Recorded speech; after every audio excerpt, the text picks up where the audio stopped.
अब देखो तीसरा इंपॉर्टेंट फैक्टर क्या आया, कम्युनल रिप्रेजेंटेशन, जिसमें मुस्लिम्स को भी जगह मिली। ठीक है, हिंदू मुस्लिम ये धार्मिक रूप से भी जगह मिली।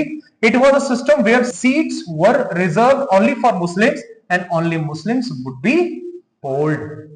मतलब सबसे पहली बार अगर कम्युनल रिप्रेजेंटेशन हुआ जिसके तहत मुस्लिम्स के लिए सीट रिजर्व की गई और उस सीट के लिए सिर्फ मुस्लिम ही चुने जा सकते थे।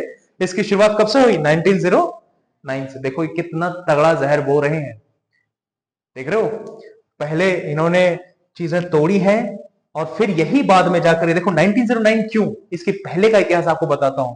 1905 में लॉर्ड कर्जन कराता है बंगाल डिवीजन। क्या कराता है, बंगाल डिवीजन, यानी बंगाल का विभाजन। और जब बंगाल का विभाजन कराता है तो समय तक 1906 में मुस्लिम लीग की एस्टैब्लिशमेंट हो गई थी, मुस्लिम लीग बन चुकी थी। और यही कारण बना था बंगाल डिवीजन। इसका हम अलग से एक चैप्टर देखेंगे, आपको पढ़ाऊंगा अलग से, फिलहाल मोटा मोटा जान लो कि इस बंगाल डिवीजन का ही कारण बना कि मुस्लिम सीट इन्हें अलग से रिजर्व करनी पड़ी, क्योंकि मुस्लिम लीग बन चुकी थी।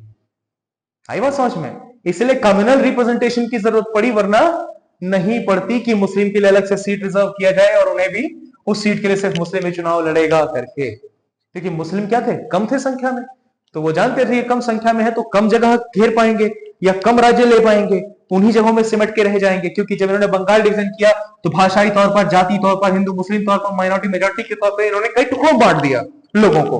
और इस तरह से इतने टुकड़े हुए कि यहां पर इनको यह देखना पड़ा कि जो मुस्लिम है वो सिर्फ मुस्लिम को ही वोट देगा, जो मुस्लिम हो सिर्फ मुस्लिम को वोट देगा और वो सिर्फ मुस्लिम सीट के लिए लड़ेगा।